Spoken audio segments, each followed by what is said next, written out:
Sa mga pangyayari na atin dinaranas ngayon, ako po naniniwala na ginigising na talaga ng Panginoon ang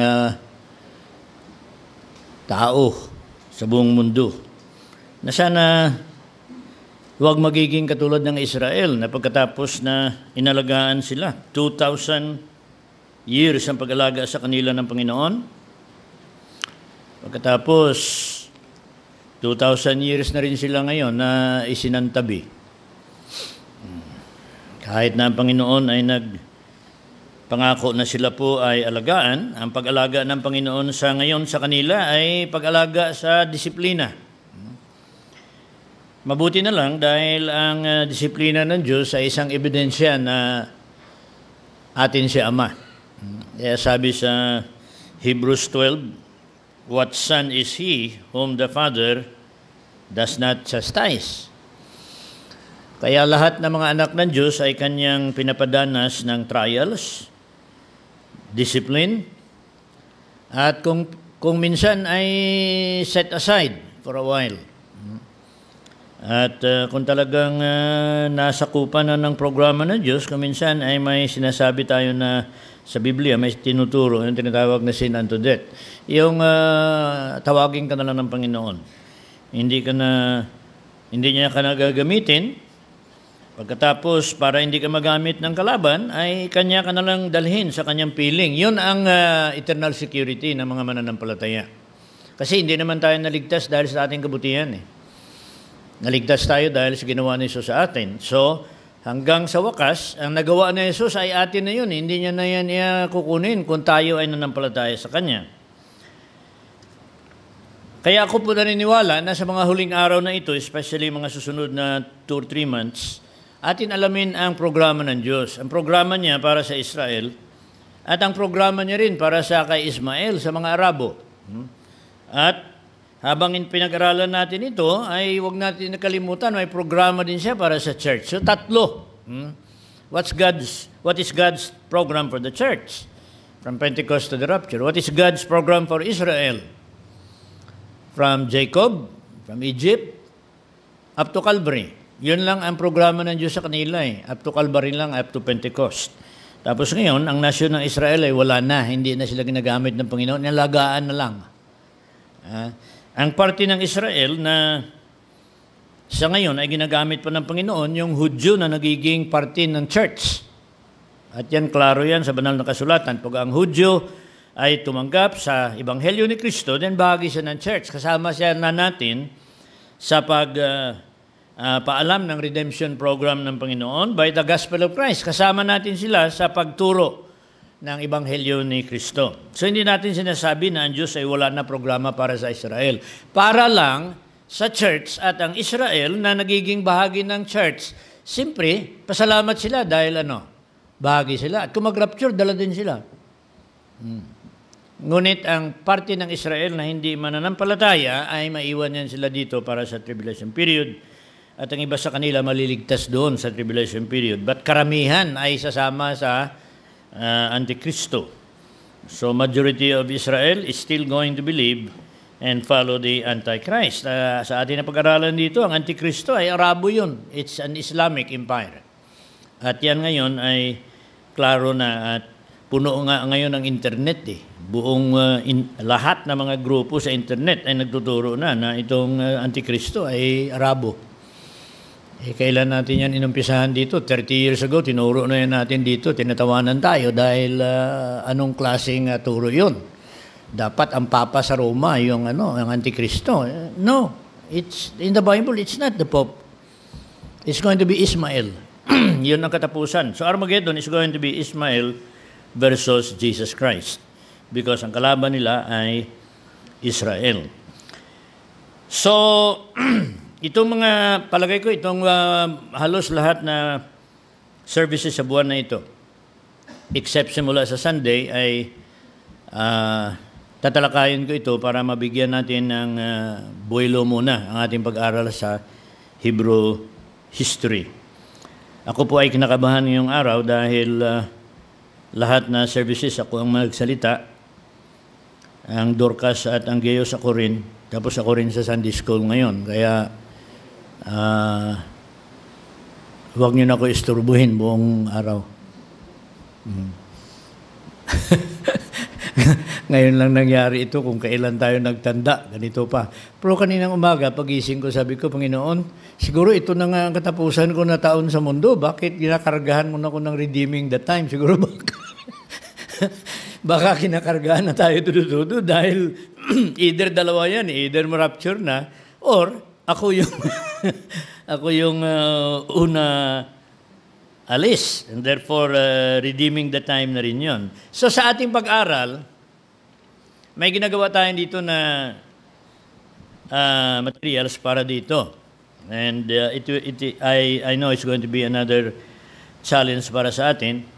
Pinartida ko yung ating pag-aral sa Hudyo sa tatlong seksyon. Ang una ay ano ang tinuturo ng Isaias.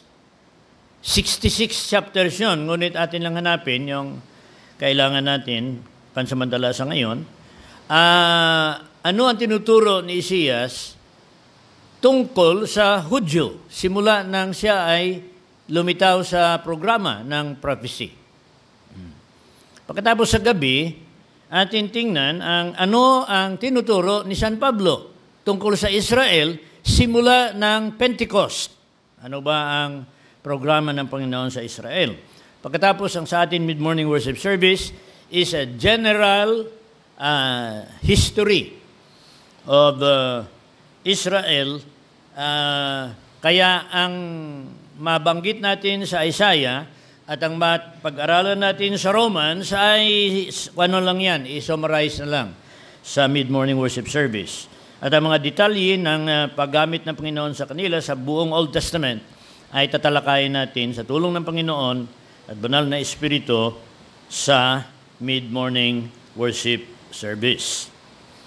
Okay, nang linggo ating pinag-aralan ang imbitasyon ng Diyos na ang Israel ay dapat bumalik kasi isususpend na sila. Isaiah is already preparing Israel for the judgment and the chastisement of God. Kaya binalaan na sila, binigyan na sila babala ni Isaiah. Sa inyo pagtalikod sa Diyos ay paparusahan kayo. At ang parusa na ito ay aabot ito hanggang sa rapture ang parusa ng Panginoon sa inyo. Hanggang sa rapture na ito. Okay, ibig sabihin, exiles. Ito yung ituturo at pag-aralan natin sa Isaiah. Ang iba nito ay kukunin natin sa minor prophets. But kung ano man sa minor prophets at iba pang major prophets sa Jeremiah, yun po ay isahalo na lang natin sa ating pag-aaral sa mid-morning worship service. Ngayon dito na tayo sa chapter 5. At sa nabasa natin kanina, kahit tayo ay hindi pa nakaaral ng theology, kahit na tayo ay bago na mananampalataya, itong Isaiah 5:1-7, common sense lang ito talaga eh. Common sense. You do not have to be a Christian to know that dapat lang parusahan ng Israel. At kuminsan tinitingnan natin sila, pero tingnan nga natin na ating sarili din. Katulad nito, basta may bagyo, ang mga tao hindi na magsimba. Kung kailan sila nga magsimba, doon. Hindi. Mabuti nga yan kung bagyo. Kung maabutan ka ng baha, hindi ka makapunta, nakita ka na rin ng anghel eh. Malay mo, baka bitbitin ka pa kagilipat doon sa kabila. Ha? Ang iba na, alam nyo, may mga Christians, kung may sakit sila, pupunta kahit i-wheelchair. Ha? Kasi pagkakataon na yan na magsamba sa Panginoon. Kailan pa natin patunayan ang ating pagmamahal sa Panginoon sa panahon na maganda ang weather, sa panahon na walang ulan. Ano tayo? Ang tawag niya sa amin is fair weather Christians. Alam ko na sa lahat ng mga churches ngayon ay kung maaari lang, maiwan na lang ang mga tao sa bahay nila, mag-order na lang ng hamburger. Bigyan pa nila problema yung mga delivery boy. Pero maganda ngayon, maghingi ka kasi 10 minutes o 30 minutes hindi na ma-deliver, libre. Kasi baka hindi. Pero alam nyo mga yan, mas mabuti pa yan. Latasin nila yung bundok at ilog basta lang makadeliver ng kanilang produkto. Okay. My well-beloved hath a vineyard in a very fruitful hill. Ito ay isang parable na binigay ni Isaiah sa atin o sa Israel. Ang Diyos ay nagpili ng Kanaan na doon niya ilagay, ayan ang land of promise, doon niya ilagay ang Israel. Una, dinala niya doon si Abraham hanggang na pinanganak si Jacob. Sa Kanaan yon. Bago mapanganak si Jacob, ay pinanganak na rin si Ismael na una pa doon.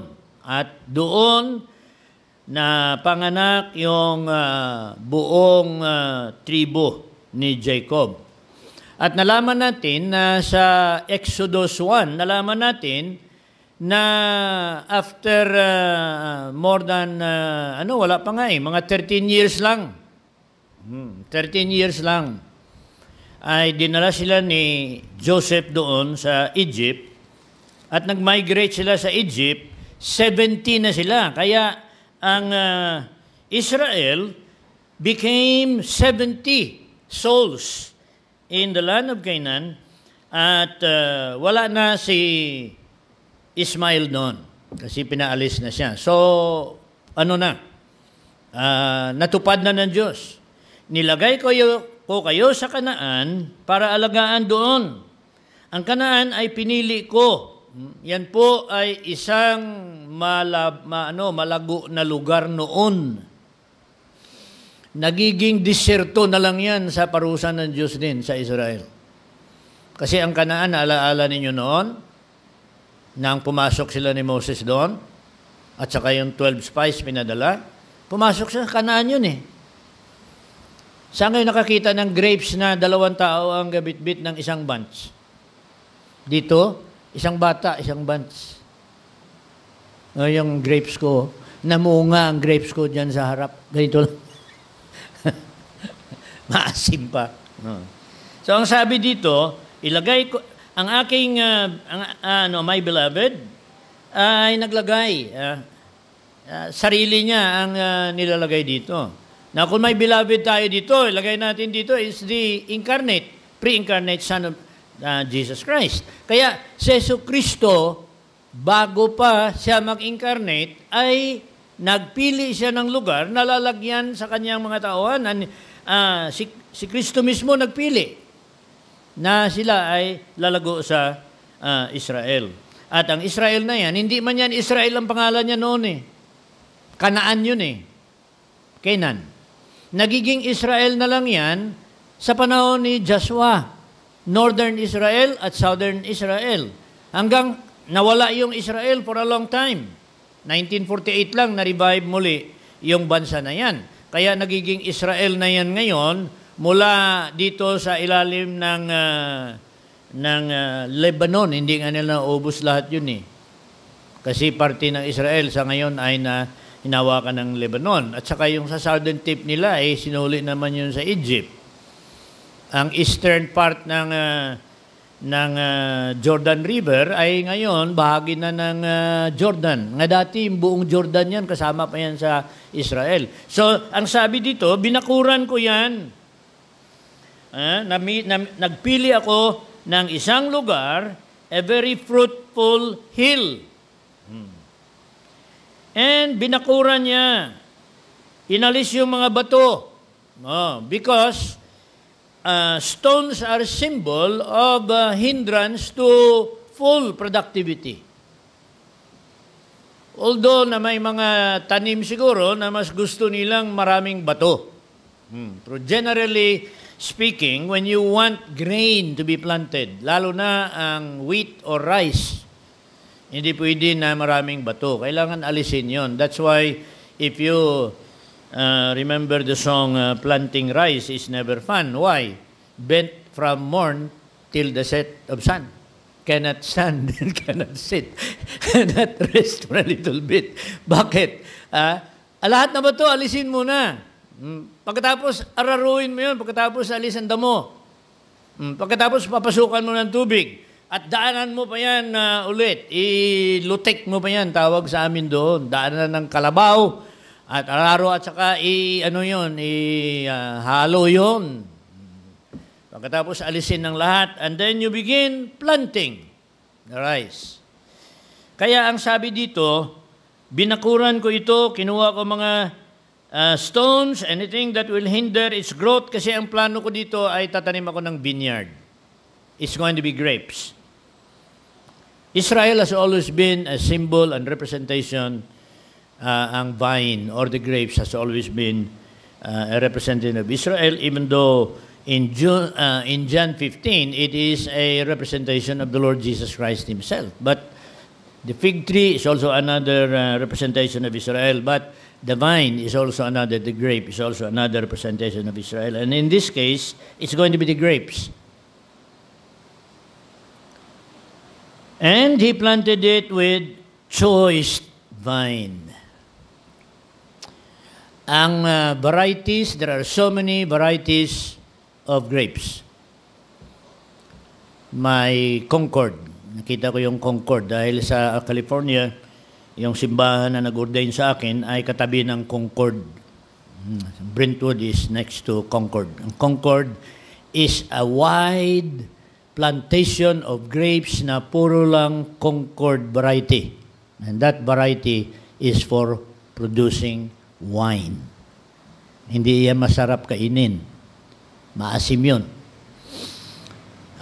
Okay, so marami yan. Pag pumutol ka ng sanga, kasi grapes are planted by yung branches ginaputol-putol.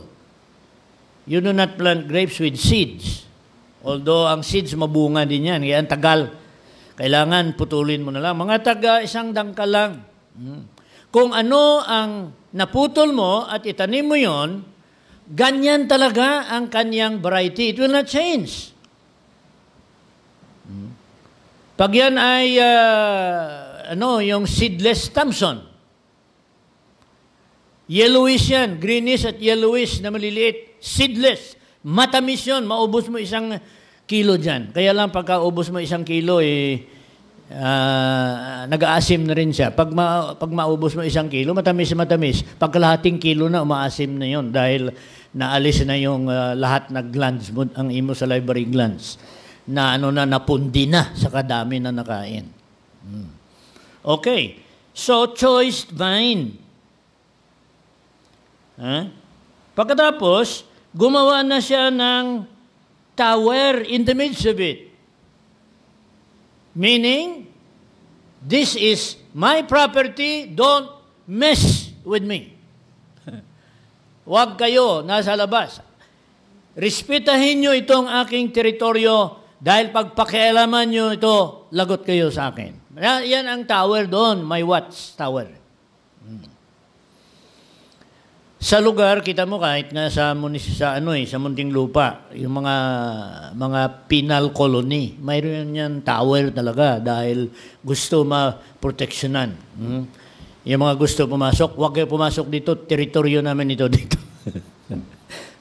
So, ginawa niya ng tower a symbol of absolute ownership and protection. Pagkatapos, in the midst of it, and he also made a wine press therein. Naghanda na siya ng gilingan doon.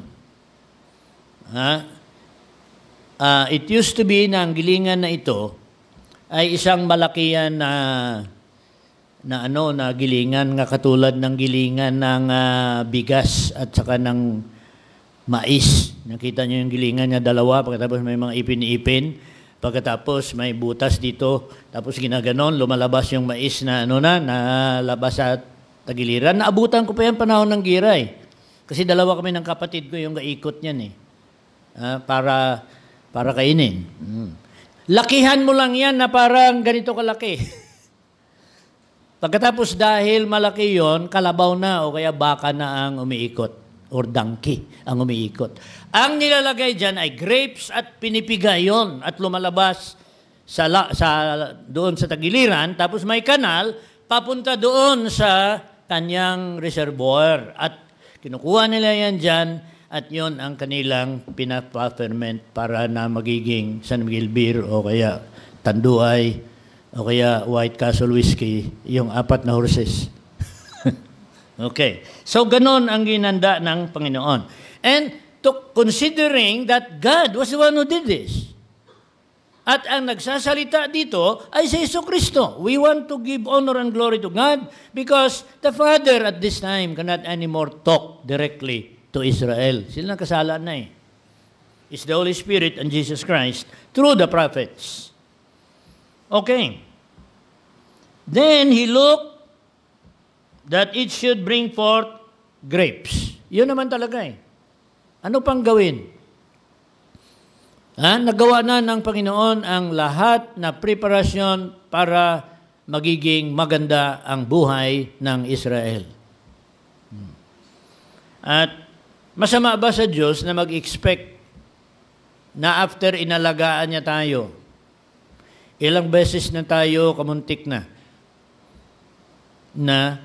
mabuti, kamuntik na. Kasi kung hindi kamuntik na, wala na. Think. May mga malaala ba kayo? Nakamuntik na rin kayo? Ako, marami akong alaala.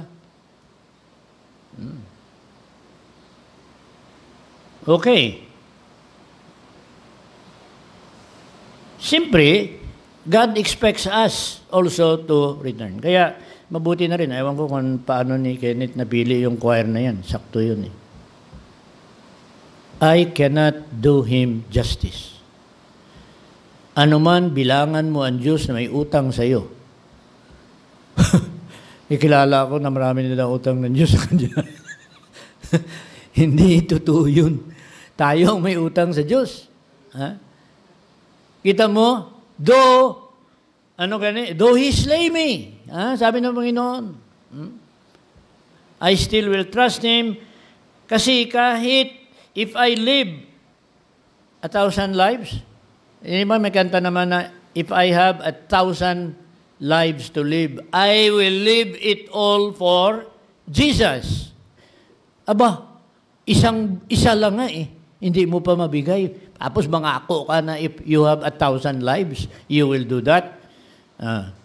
Mabuti na, kung sabagay, ambition lang yan ng author eh. Pero that's a good idea, that if you have 1,000 lives to live. Kaya tingnan mo, there will be people in the millennium who will be living for 1,000 years. Hindi lang, if I have 1,000 years,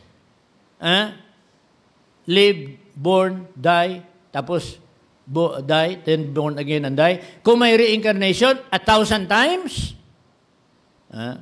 sabi ng author, I will live it all for Jesus. If I will live 1,000 years, once, tuloy-tuloy, will you live it all for Jesus? Now, some people were able to make it during millennium kasi mayroong 1,000 years, 1,002 ang edad na loyal pa rin sa kay Jesus. But majority of the people in the millennium are going to become disloyal. Imagine, mamuhay ka na 900 years, hindi mo man lang nasamba ng totoo. Okay, so ang karapatan ng Panginoon ay, ang sabi niya rito, ang akin trabaho nga nagawa, wala na kayo rason kung kayo ay paparusahan. Bakit? Ang dami na nagawa ko na mabuti, and yet, nang tiningnan ko ang bunga ng Israel, at this time, ang date natin dito is about 750 BC. 750 BC. Dagdagan mo yan ng 1,200. Ganun na katagal ang pag-alaga ng Panginoon sa Israel mula sa kay Jacob. Mga 1,500 years na bago sa Kalbaryo. Ngayon, tinitingnan niya, and at this time, sa panahon ni Isaiah, it brought forth wild grapes. Nagbunga nga. Kaya hindi ang result, he looked for grapes and it brought forth wild grapes. Ito po ay baliktad sa expectation ng Panginoon. Kaya, nilantad ngayon ng Diyos sa buong mundo. Pero ang target niya rito, ang audience niya rito, siyempre ang Israel. Pero hindi pa man nila nakita ito kasi ang written Isaiah, marami nang patay sila bago ito nasulat because sinulat ito ni Isaiah at hindi pa man ito na-compile. Most of the prophecies na nalagay dito sa Biblia, those were oral predictions. Yung yung sinasabi lang sa kanila, hindi pa nasulat. Pero sa atin ngayon, tayo na ngayon ang tinatanong. At sabi niya rito, pagkatapos na ito ang gawin ko sa Israel at ito ang labas, tingnan nyo nga, i-evaluate ninyo ang relationship ng Israel sa akin. Kung baga may karapatan ako, na sa ngayon ay aking silang parusahan. Ito ng justice na hinahanap. So, O inhabitants of Jerusalem and men of Judah, kayo lahat dyan. At sa ngayon, include natin, kayo nga nakabasa nito sa buong mundo, judge between me and my vineyard. Kayo na ngayon ang maghatol between me and Israel. At alam na ito ng halos lahat na naabot ng Biblia. Kaya mabuti na rin na kinanta natin kanina yung the Bible because the most interpreted interpreted book in the world into many languages is the Bible. Yung mga best sellers, naalala ko ang National Geographic magazine noon yan po ay may translation siya at may publication in 70 plus languages. Yun noon, 70 plus. I don't know how many ngayon, but there are more than 250 nations around the world. At may mga nasulat, pag 10 translation, ay tinatawag na yan nila, if your book is in circulation by millions, and it is already translated in 10 languages, then best nakapasok ka na sa mga tinatawag na best sellers. Ang akin hindi pa best seller kasi Tagalog pa lang ang translation niya, hindi pa abot 1 million. So wala. But the Bible is translated into more than 92% of the languages of the world. It does not mean na 92% of the world has the Bible in their language, hindi nangangahulugan yan. Pero kung ang listahan ng buong mundo, lahat na lingwahe sa buong mundo, 7 billion people in the world. Kunin mo ang 92% na sinasalita ng 7 billion katao. The Bible has already been translated into 92% of the population of the world, representing the languages. Lahat. Kaya one time, tinanong ko yung mga kabataan, tinanong ko dito sa Project 6, sabi ko, sa palagay ninyo, ilang translation ang Bible sa buong mundo? Sabi ng iba, 100. Sabi ng isa, 2. Sabi, 200. May isa doon sa likod, 500. More. Grabe naman. 1,000, Pastor. More. Because the Bible is translated already into the dialect and languages or parts of it into more than 1,200 languages in the world. Kaya pag sinabi mo yan, O inhabitants of the world, kung kayo nag-aaral ng Biblia at pinag-aralan ninyo ang Israel, kayo na mag-evaluate. Kumbaga, karapatan ko na sa ngayon ay akin na sila itakwil pagkatapos ng kanilang pagka-unfaithful sa akin. Diba? Pinangakuan sila ng Panginoon, you will be my nation. I will establish you. I will keep you all the way to the end. Kaya sabi niya rito, what could have been done more to my vineyard that I have not done in it? Our answer is, no more. You have already done everything para na sila mabuhay at para na sila magsamba sa iyo. Ganon din yung sitwasyon natin ngayon. Ano pang kailangan ng Diyos gawin para sa atin? Para madagdagan pa ang kanyang grasya at biyaya. Ano pang awa ang hinahanap natin sa Panginoon? Ano pang grasya na hinahanap natin sa Panginoon? Ano pang pagpapala na hinahanap natin sa Panginoon? Itong ulan to, pagpapala ito panglilinis yun minsan babawasan tayo. Pero kunti man lang ang namamatay dyan Palagay ko marami pang namatay sa droga kaysa sa baha. I think today there are more people dying for their crimes instead of for natural calamities. Kita mo, nahulog yung pader, 2 lang ang patay. Yung 4 naipit lang. Tapos buhay. Why? Because today, ang tao ay inalagaan pa rin ng Panginoon. That I have not done to it. Wherefore, when I look that it should bring forth grapes, it brought forth wild grapes. Ano ngayon ang gawin ko? Anong gawin ko? Kaya sinabi ko kanina na ang Isaiah ay preparasyon ito sa pagkalat ng Panginoon sa Israel sa buong mundo. Ipatunayan ko na ako ay galit sa Israel sa kanilang pagtalikod sa akin, and I will make them a byword into all nations. Kaya walang lugar ngayon na walang Hudyong tinapon ng Panginoon doon. Until now, they are still dispersed. There is even no census that can tell us how many Jews are there in the world today. Alam natin na ang Arabo ay already 1.8 billion na sila. Siguro mga 2 billion na yun, ang mga Arabo, mga Muslims. Pero we do not know how many Jews are there in the world today. There are 3 million in Israel today. So 4 million, sa 4 million dyan, Arabo yung 1 million dyan.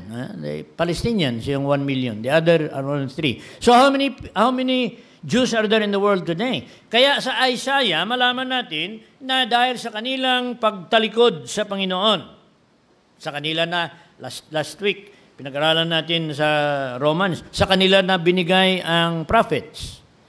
The fathers were from them. Ang Biblia, sila ang nagsulat. Ang Mesiya, dumaan na sa kanila. Ano pa? Ano pa ang gawin ng Panginoon? Kaya sabi niya rito, siya na rin mismo ang sabi dito kung anong gawin niya. I will take the heads thereof. Alisin ko ang aking material at physical na protection muna, pansamantala sa kanila. I will open Israel for attacks from all nations surrounding them. Alisin ko yung bakod ko. Invisible na bakod yan ng Panginoon, yung mas mahalaga. Kasi mahirap naman bakuran mo yung buong Pilipinas. Kanya imagine, bakuran mo lahat na island? Hindi mo magawa yun. Israel, mahirap i-protect yung Israel with material and physical fence. Ang protection lang ng Panginoon ang doon. Kaya sabi niya, alisin ko pansamantala ang aking protection sa bansang ito, and it will become desolate. Tinaniman ko, inalagaan ko, nagiging malago. May tower, tapos may wine press. Ngayon, dahil sila nagtalikod sa akin, I'm going to remove my heads around it, and it shall be eaten up.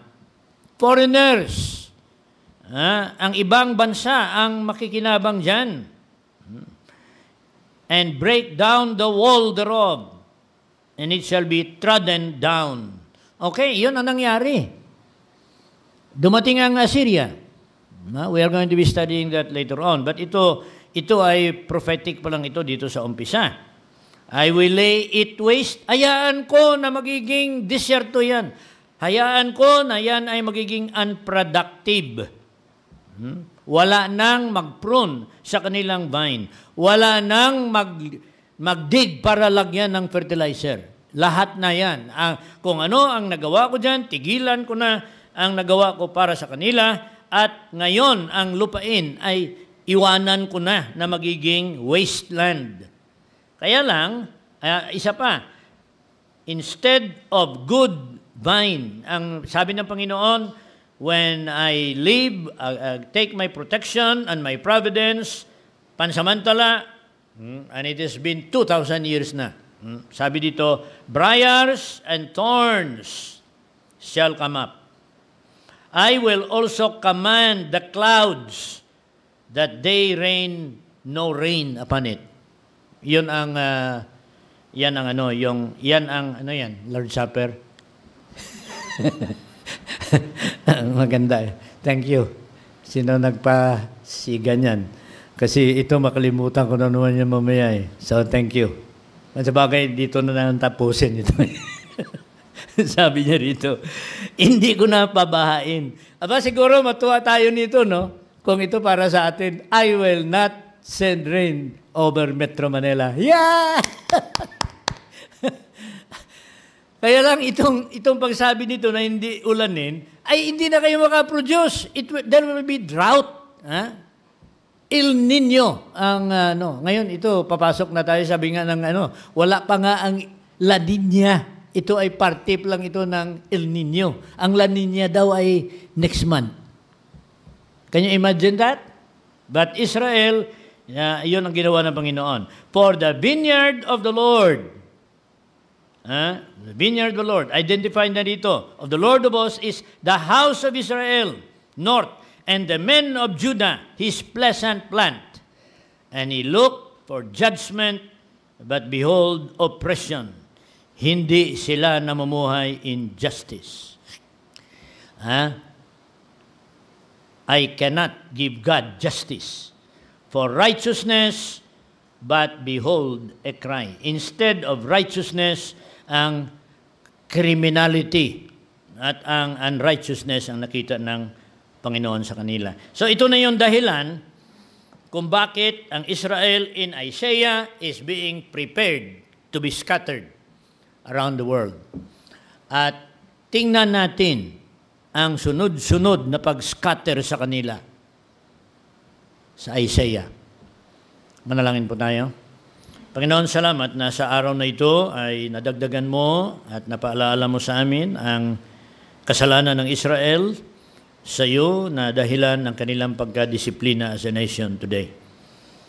Salamat na itong mga katotohanan ay nag-apply din ito sa amin at we know that the same thing may happen to our church if we are going to abandon your truth and abandon the scriptures and abandon our opportunity to do your will.